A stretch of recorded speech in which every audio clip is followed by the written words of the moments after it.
जियो के रिचार्ज पर पैसे बढ़ते ही फ्री सिम क्यों बांट रहा है बीएसएनएल? जल्दी ही होने वाली है जियो की छुट्टी। दोस्तों, साथ में यह भी बताया जा रहा है कि फ्री सिम के साथ पहले 1 ईयर का डेटा सर्विस पूरी तरीके से फ्री बांट सकता बीएसएनएल। यह भी पूरे भारतवर्ष में यह सर्विस जल्द ही रोल आउट हो सकती है। उससे बड़ी बात यह सामने आ रही है कि अगस्त के महीने में टाटा ग्रुप की मदद से बीएसएनएल लाने वाला है पूरे भारतवर्ष में डेटा की सुनामी। जी हाँ दोस्तों, बेहद कम कीमतों में 4G हाई स्पीड डेटा। दोस्तों, बीएसएनएल ने तय किया कि कम से कम 1 लाख बेस स्टेशंस 4G की पब्लिसिटी के लिए पूरे भारतवर्ष में ऑपरेशनल बेस बनाएगा सन 2024 के अंदर, और उनमें महज सिर्फ हार्डवेयर ही रहेगा 4G वाला। उसमें महज सॉफ्टवेयर अपडेट करके उसे अगले साल 2025 में 5G में अपग्रेड किया जा सकता है। बड़े पैमाने पर बीएसएनएल तैयारी कर रहा है अपने कवरेज को बढ़ाने के लिए। जिन गांव तक सटीक 4G नहीं पहुंच रहा, वहां तक 4G सुविधा पहुंचाने की पूरी कमर कस ली है बीएसएनएल ने। 1 लाख बेस स्टेशन बहुत बड़ी बात होती है और बीएसएनएल भारत का बैकबोन है। और अब हम आपको बताएंगे कि बैकबोन नेटवर्क किसे कहते हैं। तो बीएसएनएल का जो बैकबोन नेटवर्क है वह बहुत गहरा है, जियो और एयरटेल से कहीं ज्यादा गहरा। आपको बता दें, जब भारत में बीएसएनएल 4G हर जगह पहुंचा देगा, अच्छी खासी स्पीड देगा, तो आप मान के चलिए इन कीमतों पर जो कीमतें ऑफर कर रहा बीएसएनएल, इन कीमतों पर उसने 4G रोल आउट कर दिया पूरे भारत में, तो जियो और एयरटेल को मजबूरन जिन्होंने प्राइसेस बढ़ाई हैं उन्हें नीचे लाना पड़ेगा। अगर पूरा नहीं ला सकते तो कुछ मात्रा में लाना ही होगा, क्योंकि अगर जियो और एयरटेल ने ऐसा नहीं किया तो मानकर चलिए जियो का यूजर बेस ऑलरेडी घटने लगा है। एयरटेल को भी चुनौती समझ में आ रही है। वीआई की उतनी बिसात नहीं जो सामना करे बीएसएनएल का। इस रैंकिंग में आज की तारीख में अगर रैंकिंग निकाली जाए और सबसे ज्यादा यूजर्स की बात की जाए तो जियो के पास, फिर एयरटेल के पास, फिर वीआई के पास है, फिर बीएसएनएल के पास है। तो सबसे पहले बीएसएनएल वीआई का पत्ता कट करेगा, बीएसएनएल 3rd पर पहुंचेगा, उसके बाद बीएसएनएल एयरटेल को क्रॉस करेगा, उसके बाद जियो को धकेल कर नीचे कर देगा और फिर खुद भारत की सबसे बड़ी टेलीकॉम कंपनी बन जाएगा। तब क्या होगा जानते हैं? ध्यान से सुनिए क्या होता है बैकबोन डेटा नेटवर्क। सबसे पहले इस सवाल के ऊपर जरा गौर करते हैं। बीएसएनएल हो गया, जियो हो गया, एयरटेल हो गया, इनके पास में इंटरनेट आता कहाँ से है? दरअसल बीएसएनएल भारत संचार निगम लिमिटेड, इसकी इंटरनेट कनेक्टिविटी अलग अलग माध्यमों से आती है। सबसे पहला submarine cables, under water, high proficiency वाले, हाई इफिशिएंसी वाले, हाई डाटा स्पीड लेने वाले ये केबल्स होते हैं जो समंदर की गहराई से आते हैं। एक कॉन्टिनेंट को दूसरे कॉन्टिनेंट से जोड़ा जाता है, एक देश को दूसरे देश से जोड़ा जाता है। यह केबल है जिससे इंटरनेट कनेक्टेड है। इंटरनेट पूरी दुनिया में जो फैला हुआ है वह इन सबमरीन केबल्स के माध्यम से फैला हुआ। तो बीएसएनएल जो है इन्हीं कुछ इंटरनेशनल सबमरीन केबल से अपना इंटरनेट प्राप्त करता है। ऐसा नहीं है कि बीएसएनएल का जो डेटा आता है वह पूरा सैटेलाइट से आता। बहुत कम मात्रा हम सैटेलाइट इंटरनेट इस्तेमाल करते हैं। अभी भी हम सिर्फ जो सबमरीन केबल है उन्हीं पर निर्भर है। सबमरीन केबल जिनसे बीएसएनएल इंटरनेट लेता है उसमें से एक केबल सबसे महत्वपूर्ण है। उसका नाम है ACMWE।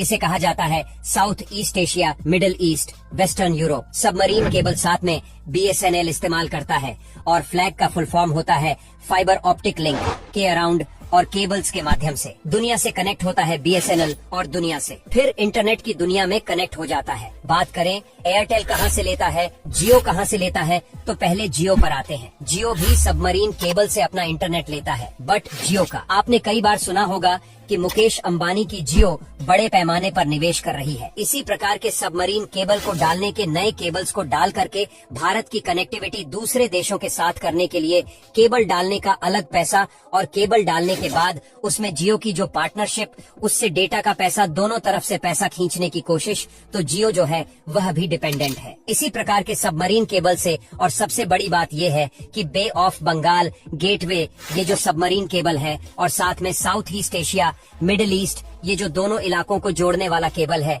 जिसको बीबीजी कहा जाता है, बे ऑफ बंगाल गेटवे, इसके ऊपर समझ लीजिए जियो का पूरा आधिपत्य रिलायंस जियो का। इसके अलावा बात करें तो इनके पास में जो है एशिया, अफ्रीका, यूरोप जिसे इवन कहा जाता है, और India Asia express IX system जिसे कहा जाता है। इन केबल्स के डालने में, इनको इंस्टॉल करने का भी काम इनके पास है। इनके पास स्टॉक्स मौजूद हैं तो यह न सिर्फ सबमरीन केबल डालने का काम करते बल्कि डेटा भी लेते हैं। इसी माध्यम से जियो को भी मिलता है। बात करें एयरटेल की तो एयरटेल का भी इन्वॉल्वमेंट है। एयरटेल ने इन्वेस्टमेंट की मल्टीपल सबमरीन केबल्स पर, जैसे कि ACMWE ने बताया, south east Asia, middle east, western Europe corridor वाला जो केबल उसमें, और EID यूरोप इंडिया गेट है, यहाँ इनका इन्वॉल्वमेंट है। तो सारे जो तीनों कंपनियां हैं अपने अपने क्षेत्रों में अपने अपने हिसाब से वह सबमरीन केबल डालने का भी काम करते हैं। खासकर जियो और एयरटेल की अगर बात कर लें, जबकि BSNL जो कनेक्टिविटी लेता है सीधी तरीके से, तो देखिए सबके पास इंटरनेट पहुंचा है। मेन गेम यहाँ पर आता है नेशनल बैकबोन नेटवर्क का। अब नेशनल बैकबोन नेटवर्क क्या है, अब हम आपको समझाते हैं। देखिए, देश के अंदर एक पर्टिकुलर पॉइंट पर हमने 2-3 जहाँ से हमारा कनेक्टिविटी हो रही है। इंटरनेशनल सबमरीन केबल से हम जहाँ से जुड़ रहे हैं वहाँ तो आपको इंटरनेट मिल गई। अब इसे देश के कोने कोने तक पहुँचाना है तो सबसे बड़ा नेशनल बैकबोन, यानी कि हर शहर के साथ में उस केबल को कनेक्ट करना, हर छोटे कस्बे के साथ कनेक्ट करना, हर जिले के हर कस्बे और कस्बे से हर गांव। तो इसको कहते हैं बैकबोन नेटवर्क। मैन जहां से इंटरनेट आ रहा है से लेकर के देश के कोने कोने तक के इंटरनेट की जो पहुंच है उसको बढ़ाना। तो ये नेशनल बैकबोन की अगर बात करें तो इसमें ऑप्टिकल फाइबर OFC जिसे कहा जाता है, इसका अच्छा खासा बैकबोन जो है BSNL के पास है। BSNL ने प्रॉपर पैसा खर्चा किया गांव तक पहुंचने के लिए, और हमने अपने पिछले वीडियो में समझाया था कि इस तरीके से जियो और एयरटेल जो है और VI जो है ये हाई पेइंग कस्टमर को टारगेट करते हैं। हाई पेइंग कस्टमर जो हैं वो गांव में नहीं रहते और शहरों में रहते हैं, तो शहरों तक इनका बैकबोन नेटवर्क बहुत अच्छा है। लेकिन ज्यादा गांव की बात आती, इन्होंने अपने बैकबोन नेटवर्क को स्ट्रांग किया नहीं, वहां पैसे डाले नहीं। ये उनको मालूम था कि वहां से पैसे निकल के नहीं आ पाएंगे। जो ऑफर लॉन्च करता है जियो एयरटेल, वो ऑफर इसलिए रहता है कि पहले ऑफर में लोग जुड़ जाएं। उनके साथ जुड़ने के बाद में वो ऑफर खत्म होता है तो उसके बाद नॉर्मल नेचुरल बढ़ी हुई प्राइस से उन सारे ग्राहकों को कंटिन्यू करवाया जाता है। जो ये रेट होता है, जैसे कि पहले प्राइस कम हो गई फिर प्राइस बढ़ गई, तो ऐसे में कुछ कस्टमर लूज होते हैं। पर यह लूज होने का डर है शहरी क्षेत्रों में कम है और गांव खेड़े वाले इलाकों में, कस्बों वाले इलाकों में बहुत ज्यादा होता है। वहाँ पर फ्री सर्विस ले लेते हैं और जब दाम वापस से बढ़ जाते हैं तो फ्री सर्विस का इस्तेमाल करना बंद कर देते हैं। तो उस नुकसान से बचने के लिए, बेमतलब में फ्री सर्विस बांटने से बचने के लिए, जियो हो गया, एयरटेल हो गया, ये गांव खेड़ा तक की उन्होंने अपनी जो बैकबोन नेटवर्क को स्ट्रांग नहीं किया, तो सबसे स्ट्रांग नेटवर्क जो है वह BSNL की है, नेशनल बैकबोन नेटवर्क। अब जियो की अगर बात करें, जिनके पास में नेशनल लॉन्ग डिस्टेंस नेटवर्क है, अब यह बड़े बड़े शहरों को जोड़ती है। सिमिलरली बात करें भारतीय एयरटेल की, तो इनकी नेशनल बैकबोन नेटवर्क भी फैली हुई है, अलग अलग तरीके से उन्होंने फैलाई है। पर मेजर तौर पर देखा जाए तो एयरटेल हो गया आपका, जियो हो गया इनकी बैकबोन नेटवर्क जो है मेन केबल, ज्वारीय सबमरीन केबल से कनेक्ट करके वह गांव, कस्बों और इलाकों में नहीं पहुंची है। इसका फायदा BSNL को मिलेगा। लेकिन यहीं पर बात करें जियो और एयरटेल की, तो जियो और एयरटेल ने पैसा कहाँ लगाया? अगर वो गांव तक नहीं पहुँचे, वहाँ तक केबल नहीं बिछाया, बैकबोन पर खर्चा नहीं किया, तो पैसा कहाँ लगा? तो उन्होंने डेटा सेंटर बड़े बड़े डाल दिए। अब डेटा सेंटर क्या होते हैं? जहाँ पर डेटा स्टोर होता है और वहाँ से फिर से उसे डिस्ट्रीब्यूट किया जा सकता है। अगर डेटा सेंटर एक पर्टिकुलर स्टेट के 2-3 पॉइंट में आ गया तो स्टेट में बेहतर तरीके से इंटरनेट पहुँच सकता है। और अगर एक ही डेटा सेंटर देश के अंदर या कम है, उसकी संख्या कम है, तो उतनी ज्यादा स्पीड नहीं आ पाई, कनेक्टिविटी नहीं आ पाएगी। तो कनेक्टिविटी के मामले में और उसकी स्पीड के मामले में जो एयरटेल है और जियो है, उन्होंने इस तरीके से डेटा सेंटर का इस्तेमाल करके बढ़ा लिया, जबकि BSNL के पास में डेटा सेंटर बेहद कम है। इसी कमी को पूरा करने के लिए सबसे पहले BSNL 1 lakh 4G base station पूरे इंडिया में डालने वाला है, जो अभी 4G होंगे, बाद में 5G हो जाएंगे।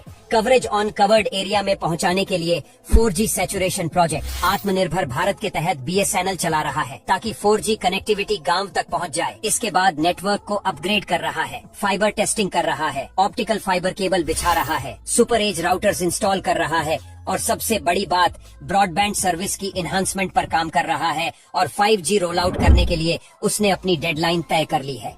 5G हम किसी भी हाल में सन 2025 में लॉन्च कर देंगे। अब देखिए 4G का अगर नेटवर्क सही से स्टैब्लिश कर लिया और 4G सर्विस अच्छी तरीके से भारतवर्ष में देने लगा BSNL, तो उसको सिर्फ अपग्रेड करना पड़ेगा, नए इंफ्रास्ट्रक्चर की कम जरूरत पड़ेगी। तो 4G अगर ला लिया, BSNL ने सही समय पर सेट कर लिया, तो डेटा की सुनामी आ जाएगी दोस्तों।